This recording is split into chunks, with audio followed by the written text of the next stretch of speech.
Hello and welcome to video number 1, which is the introduction. So let's talk about the game plan.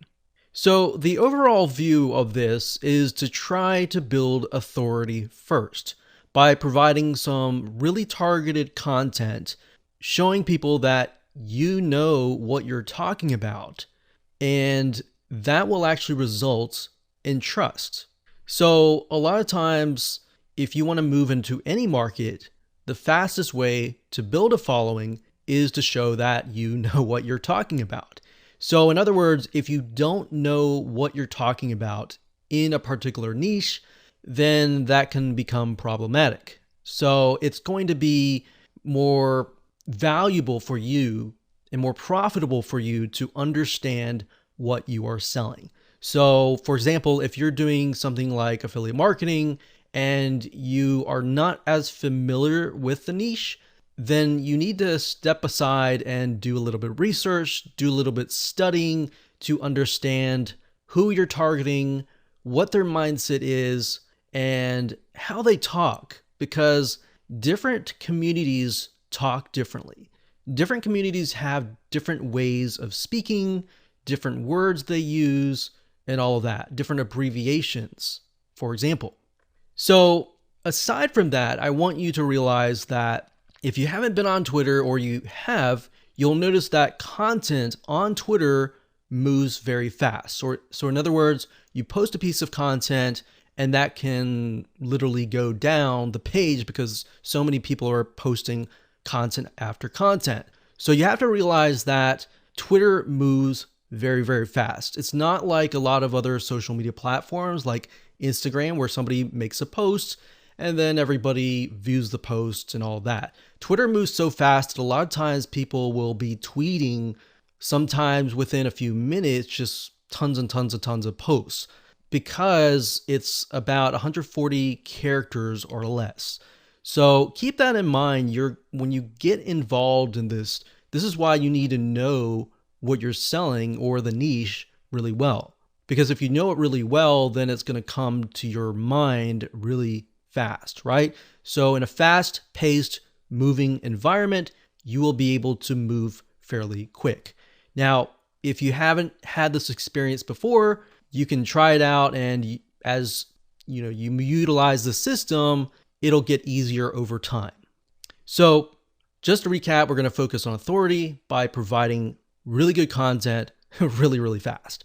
Now, the mindset here that I want you to take is this. A lot of times people get in Twitter, they really focus on building the brand, uploading their logos and all of that. But the mindset that I want you to take in this case is to focus less on you and more on your prospects. Now, that doesn't necessarily mean you shouldn't upload your logos or all that. You should definitely brand your Twitter account. But when I say focus less on you and more on your prospects, that will allow you to sell less, and that will allow you to help other people. When people begin to see that you're actually wanting to help others, they are going to follow you. All right. So mixing all of that together, in other words, because we're dealing with a fast-paced environment, in other words, people want content fast. So you want to keep your tweets short.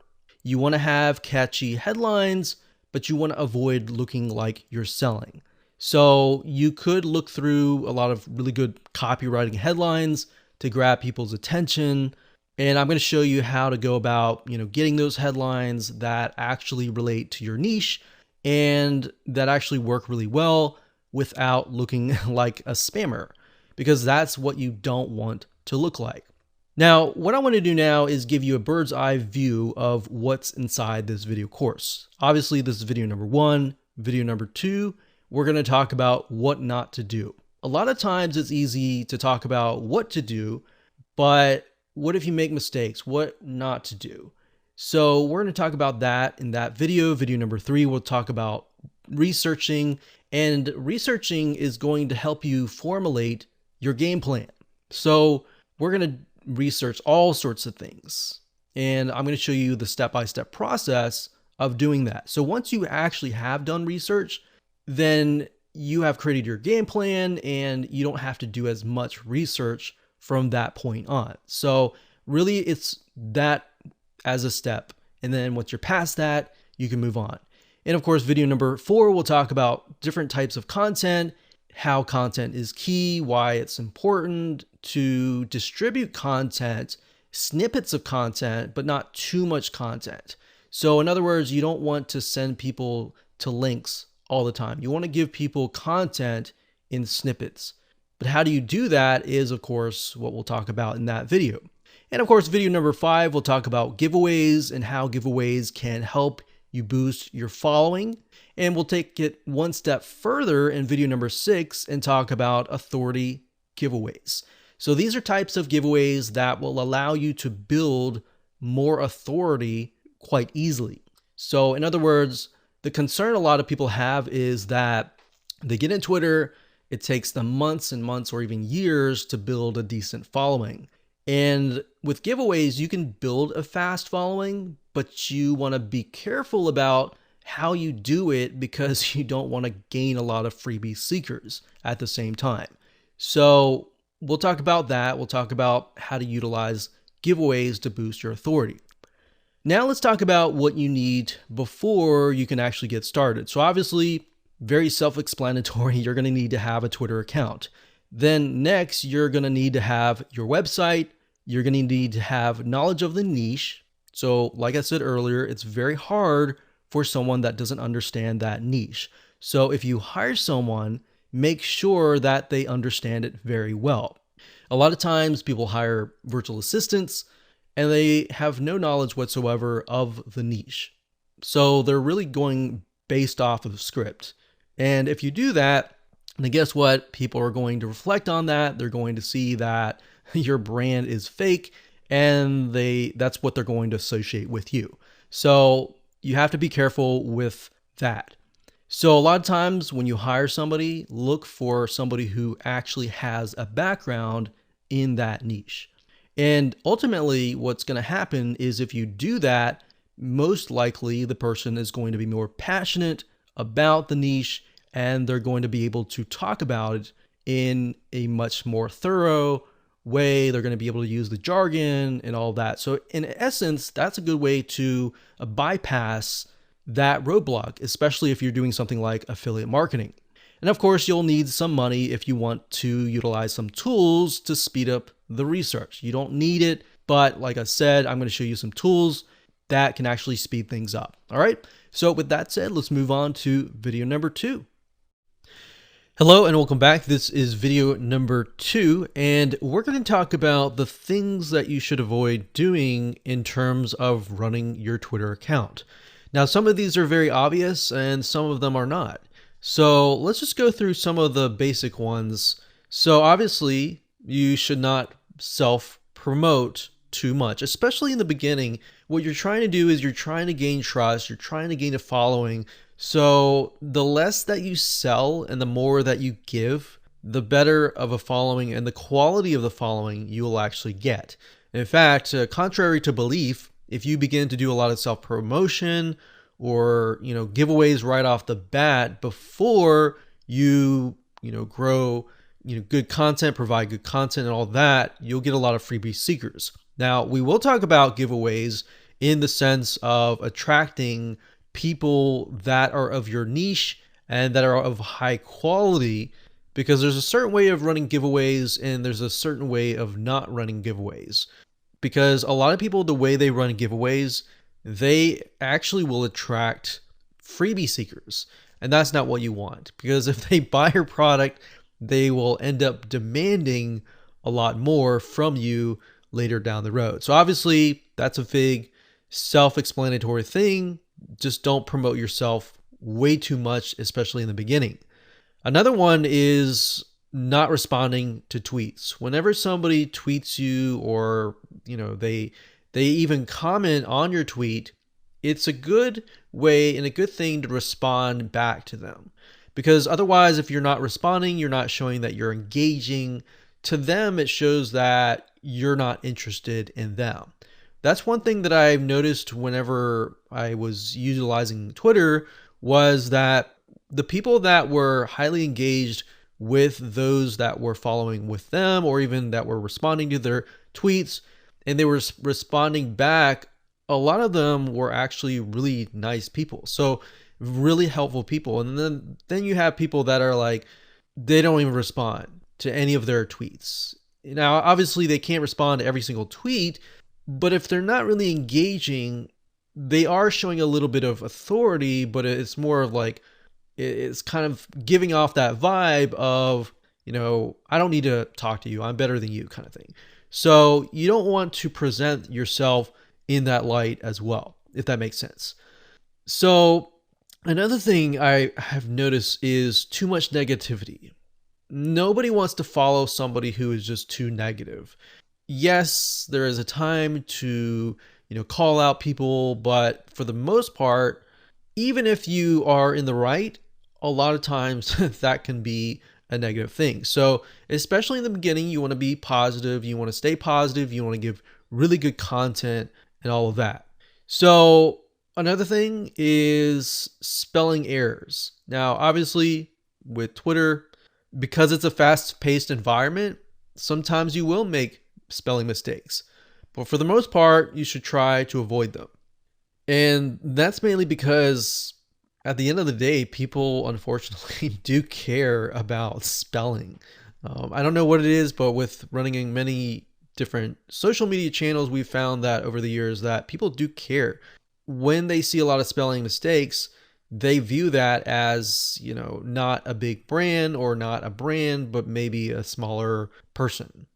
Now, another thing that I want to say is on Twitter, if you do a search real quick on Twitter, you'll notice that some people do not shorten their links. So you got to realize when you're dealing with Twitter. So if we do a search on a certain thing, so let's just do a search on trending right here. And we'll notice that a lot of the tweets are very short. It's because there's a max certain amount of characters. So because of that, when you are inserting links, you want to make sure that you're utilizing a URL shortening service. So there are many out there. There's one called Bitly. So Bitly, like so, bitly.com. So bitly.com. And you can go here, you can get started for free. For the most part, they're free. They do have some paid services, but you don't really need that. All you need is a service that will allow you to shorten your links and that will allow you to track them. So tracking is another important thing when it comes to Twitter, especially when you're running a business.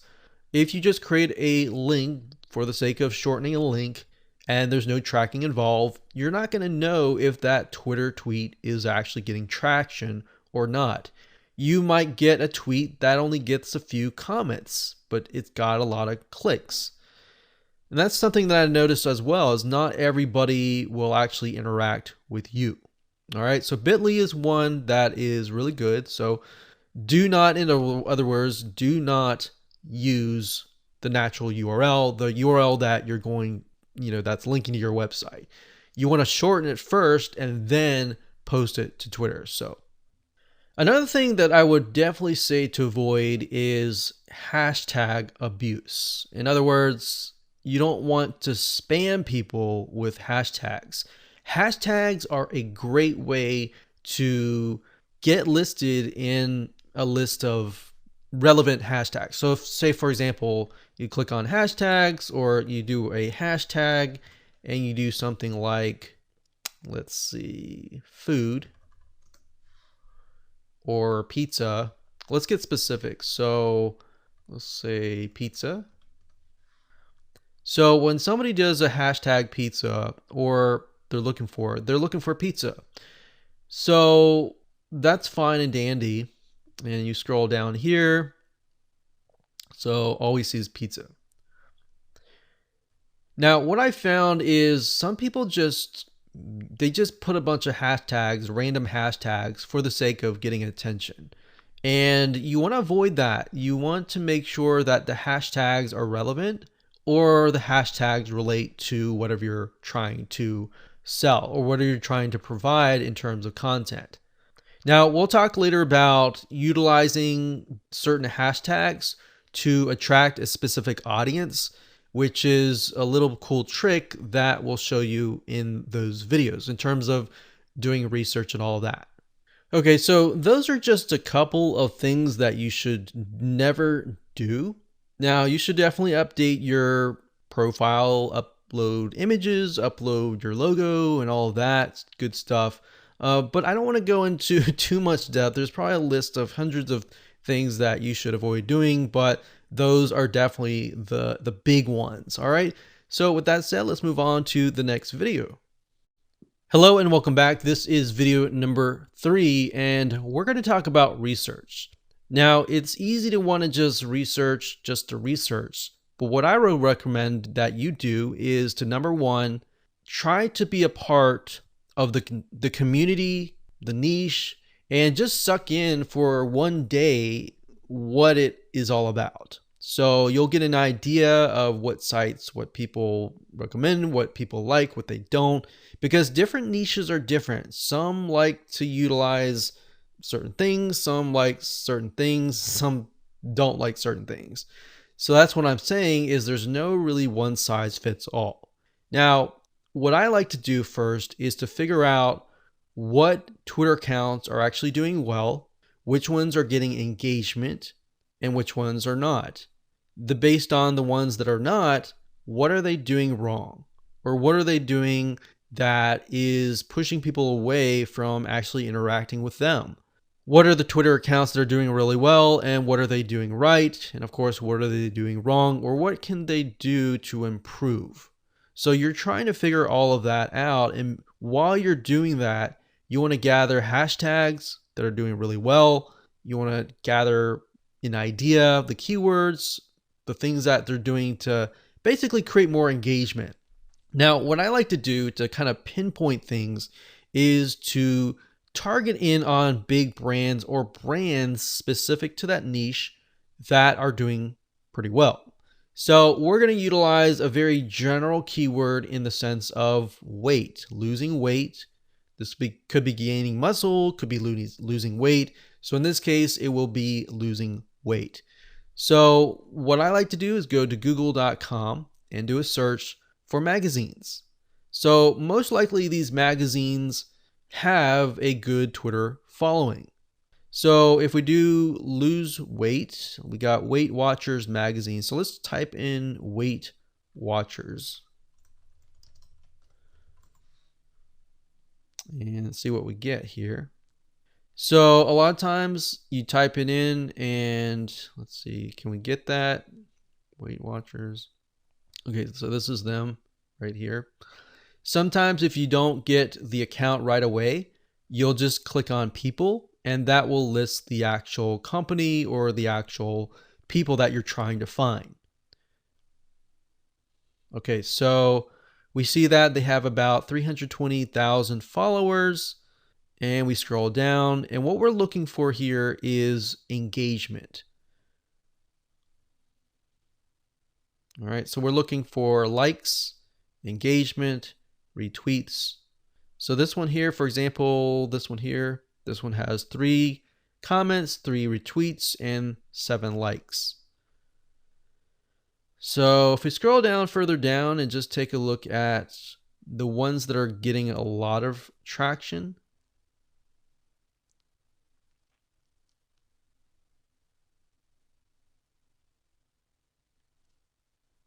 So obviously this one's doing really well because it's got Oprah Winfrey on it, but you can see 39 comments, 36 retweets, 130 likes. Scroll down here. So it looks to me like they're mainly posting authority figures. So if we go here, let's just take some notes here. Weight Watchers. Bigger interaction is people who have maybe used the product that are getting success. Basically testimonials. Because people want to know if it worked for you, will it work for me? Not that 100% it'll work for them, but that's kind of what goes on in most people's brains. Okay, so we're noticing that they're not really posting, recipes or anything like that. They're simply posting stories of people. All right. So that's interesting. So that's one angle that you could potentially take if you have some sort of like lose weight product, is testimonials, stories, people of like your customers who are willing to share their story, kind of things like that. So that's what we can see is attracting at least people that are following this. Now let's go back over here and look and see if we can find a different magazine. So we got Weight Watchers. Looks like Shape, maybe. Shape looks like something for a target audience of women who like to lose, see, women's health. Okay, so let's just go back here and type in women's health. Women's health. Okay, so this one here. So they got 4 million followers. So they're most likely spending a lot of money and trying to figure out what is working. So let's scroll down. Let's see. Under she is 55. Okay. So just scrolling through here, I'm noticing whenever they post anything related to like makeup or anything, it doesn't seem to get a lot of traction. But the ones that are getting traction are very similar to the Weight Watcher ones, which are stories of people.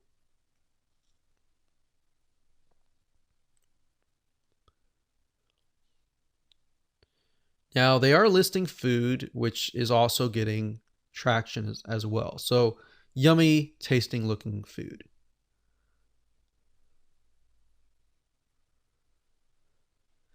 All right, so what this is giving us an idea of is the type of content that we could potentially provide. So we'll just do number 1 is stories. And number 2 is recipes in the form of like desserts. So people like to have this idea, especially in this niche, that most of the time they are not able to eat a lot of desserts because a lot of desserts are just unhealthy. So if they can eat foods and not gain weight, this is a big plus. All right. So we're seeing, based on the data, telling us that stories and recipes that look really yummy. All right. So we scroll down. All right. So let's go back over here. Remember we saw something, it was called Shape magazine. So we see that one right here. And let's do a scroll down and just get an idea of what is actually getting interactions as well. So we got inner thigh exercises. Scrolling down.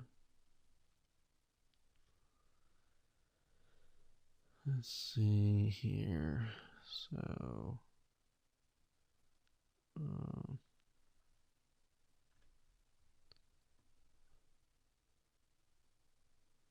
okay, so workouts, exercises, recipes. All right, so let's go back here and just type in exercises, workouts that help you lose weight. And that don't take a lot of time. Now, while you are doing this, you can also go back and look for hashtags. So like based on this information here, we can say lose weight recipes or weight loss recipe. So you notice how just now when I did a search for lose weight recipe, nothing showed up. But then when I changed it around and I wrote weight loss recipe, and now we're seeing stuff, that just shows us that that keyword is a good keyword to be inside of your content.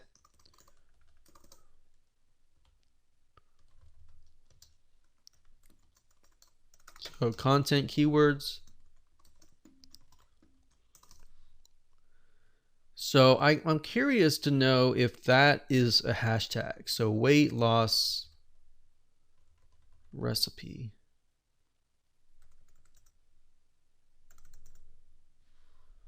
All right, so weight loss recipe. And we do a search to see what we get. So weight loss recipe, weight loss recipe. All right, so this gives you another good avenue of the different possible pieces of content that you could also provide. So a lot of times if you do get a hashtag that at least gets several pages worth of content, that's a good sign that tells you that that hashtag is attracting a good amount of people, especially if you have a lot of engagement as well. So that can be that. You can also do a search for latest, which will show you the most recent. And in this case, you want to see content that has been posted at least today or yesterday or very recently. All right. And we can see that that confirms it as well. So weight loss recipe would definitely be a good hashtag for us to rank on.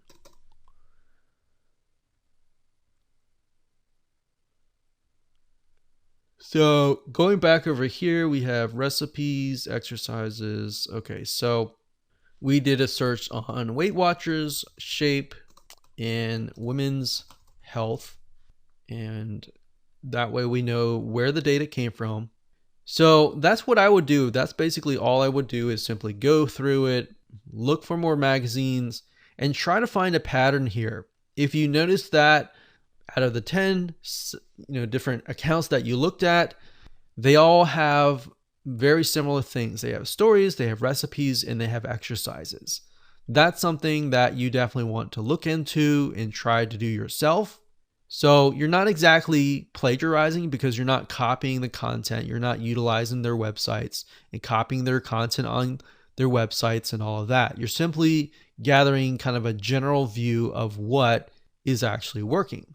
So we can click on people to see what people are they utilizing this hashtag or not. So let's just type weight loss under people and see what we get.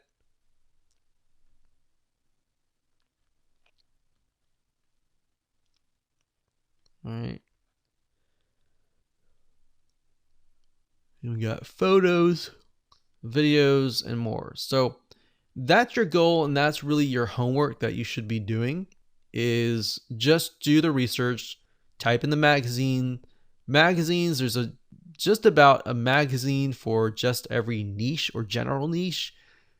So just utilize this and repeat and repeat and repeat. All right. So by doing this, you'll have the information that you need to create the content that we'll talk about in the next step.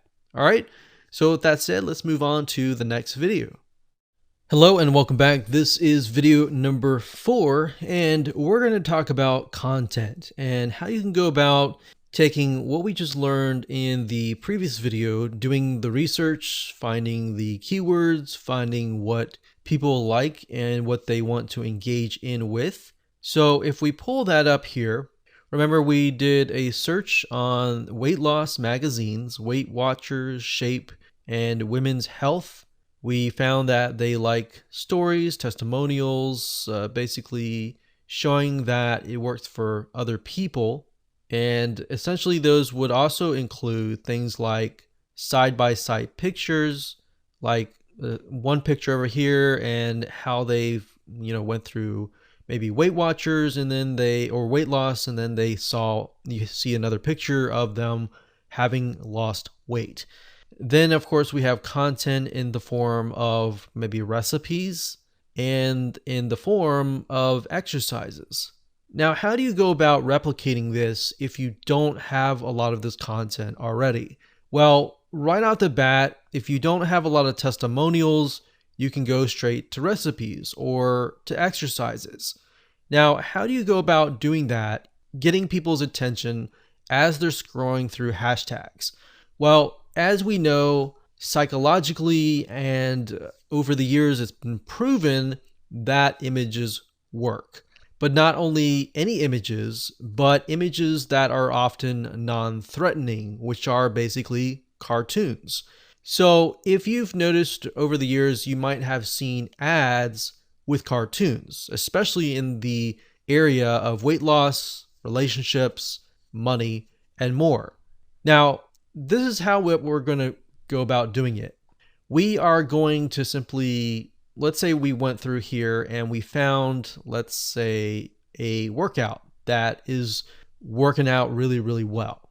So instead of including tons and tons of words and just images here, what we're going to do is, you don't necessarily have to plagiarize, but you can just simply follow the workout. So maybe you find a workout that works really well in terms of losing weight, and instead of taking pictures of you, you want to post something perhaps more non-threatening. So you can either do it in several different ways. You can either use a app called GetStencil, that's getstencil.com, and you can use this to create quotes. You can use this to create different words that stand out.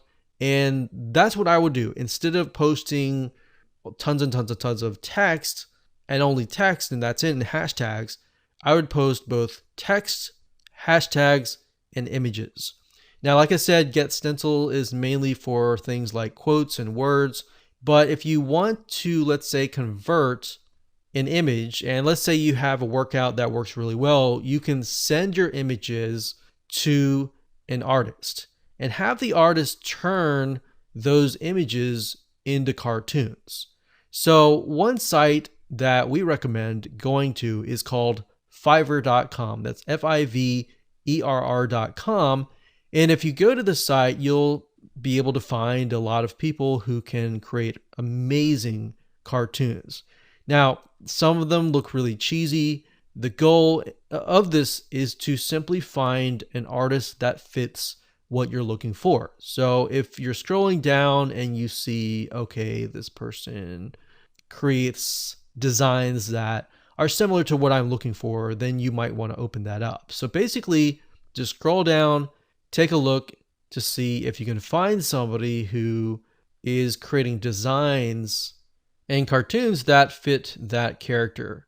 Now, what I recommend that you do is, once you have found an artist on Fiverr that creates exactly what you like, stick with them. Okay, so that way all of your cartoons look consistent. If you have 5 different cartoon artists creating 5 different types of styles, it's going to be very obvious to those that are following you that there's something not right. They might think that you're just taking those from online and just simply posting them. But if you have a somewhat of a consistency, and if you're, let's say, for example, that you're using this person here and they're creating people that are working out, or, I mean, you can make it funny. If you find that in your niche that they're not using humans, they're using some like animal or something that is very non-threatening. And what that does is because it's non-threatening, people are more likely to click. So once you've gotten them to click, and if you got really good content from that point on, then they're most likely going to stay and continue to follow you. So that's a little bit of a tip, is to take a workout or take something of a graphic that's working really well and then converting it to a cartoon and sticking with the artist. Now, in terms of Fiverr and how you can go about finding really good artists, it's like the question goes, how do you know if they're good or if they're not? The way you can tell is simply by looking at their designs and seeing if there's some consistency. So I know I talk a lot about consistency, but that is going to help you figure out if they're plagiarizing, are they copying from other artists, or do they actually know how to draw? So if we take a look at this guy here, you see how his people and his animals look very similar. that tells us that he is actually drawing those. So for example, this one here is mainly anime, but we can see the design, the style is very similar. So if we go here, it says, I will create a cartoon ready for animation. So this is actually very interesting. This guy creates a cartoon with body parts. So you can have him create a certain type of person and then create different arms, different motions. That way you can have them move, essentially. So this is really good. This is actually very interesting. So you can have them create different faces, different body poses, different motions of the hand, the arms, different things. Okay, so this guy's is actually very decent. This is very interesting right here. I would actually hire this person right here. So if you go to Fiverr.com, look for Oleg, Dovgan. So Oleg Dovgan. I'm probably saying his name wrong, but go here, look for this guy. If we look at his reviews, we can see that for the most part, he's got 51 5-star reviews, and for 4-star reviews, he doesn't have any 3, 1, 2, or 3. That's a good sign. We can see that he charges about $20 to do 2 facial expressions.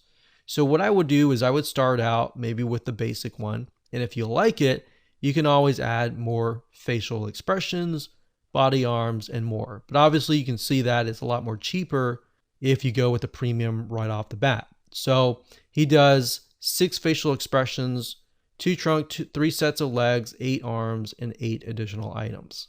So this guy is actually pretty interesting. I'm glad I looked at this because this is something that we could actually use and create a form of consistency, especially if you create a mascot or a person that looks similar over and over again in terms of either an animal or a female or a male, depending on the demographic that you're trying to target. So that's what I would do also. If your main target is women, you might want to ask the person to create a woman. If your main target is mostly men, then of course, that said, go ahead and create a man. So that's what I would do in terms of content goes. In terms of hashtags, I would utilize the hashtags that we did some research on and that were working really well for us. Now I'll talk more about hashtags and a specific really ninja cool tactic that you can use in the last video, but in the next video, we're going to talk about giveaways. And once you get your account running, how do you go about expanding it without attracting a lot of freebie seekers? All right, so with that said, let's move on to the next video.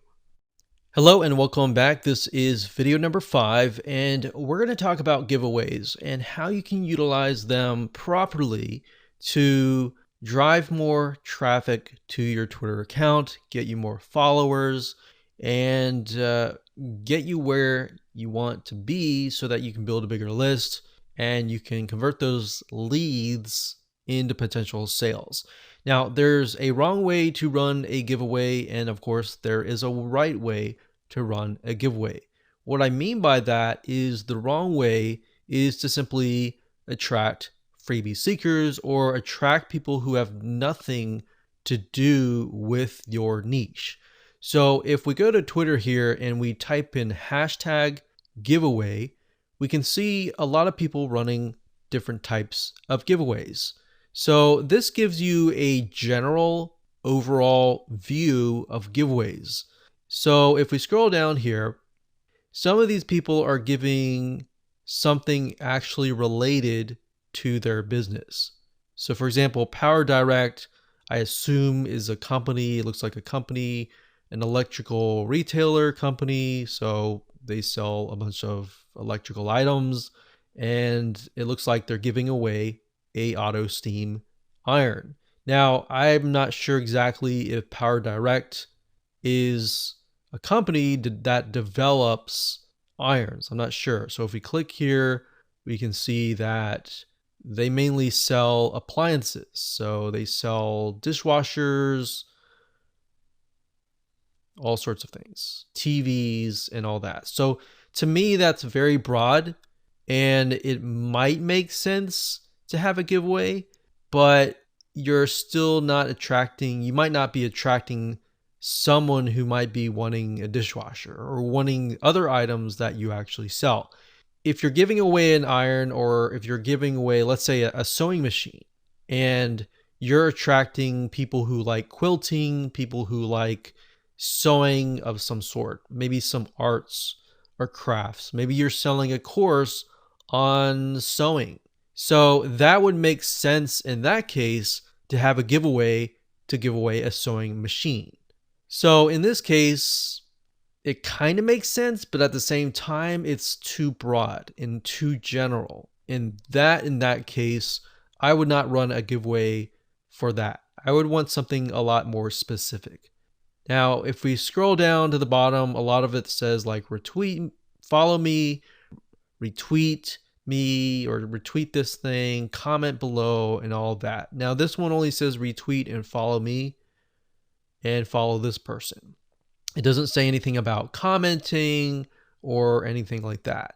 So what I would do is make sure that people comment.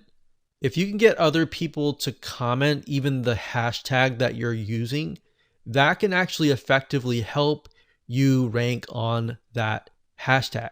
So if the hashtag in that case earlier was, let's say, a sewing machine giveaway, if you say comment below hashtag sewing machine giveaway and maybe a comment related to that, then those people commenting will actually help your ranking. See, they're making a mistake here. And even though they might be having a targeted giveaway, they're making a mistake in the sense that they're not asking the people who are trying to win that contest to help them rank that post. So if you do that, that's one little trick. Get them all to comment, retweet, like, but not just comment anything, comment the actual hashtag. So we have hashtag giveaway, which is fine, but what you're doing here is you're attracting everybody who is interested in a giveaway. So in that case, we may not want to do that. Hashtags and all of that, which I'll talk about in the next video, is very important what you use.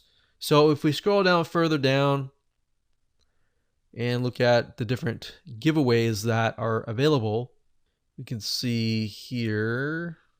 Okay, so this is a good targeted giveaway. This is a good example of one.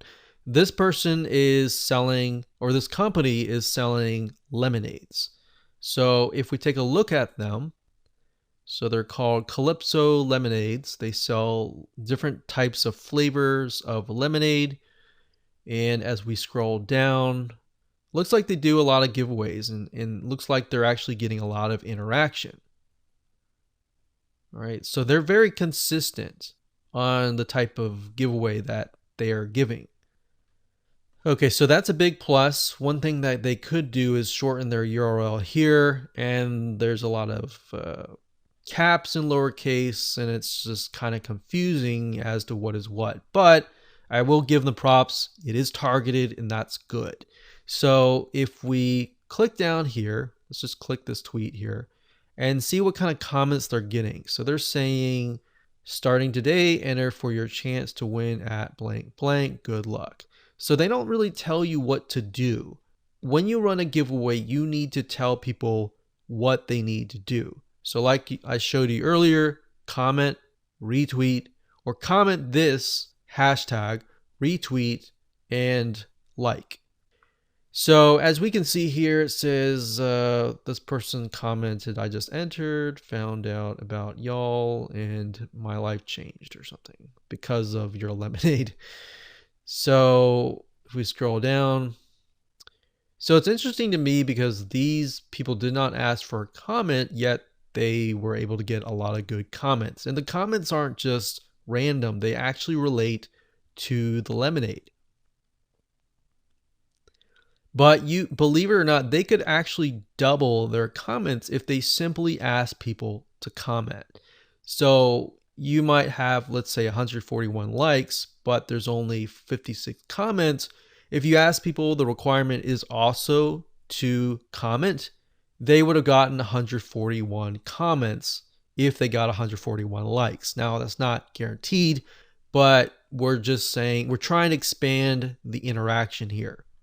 So what they could do is they could do hashtag lemonade giveaway and ask people to comment down below that, and of course how their product has actually helped people.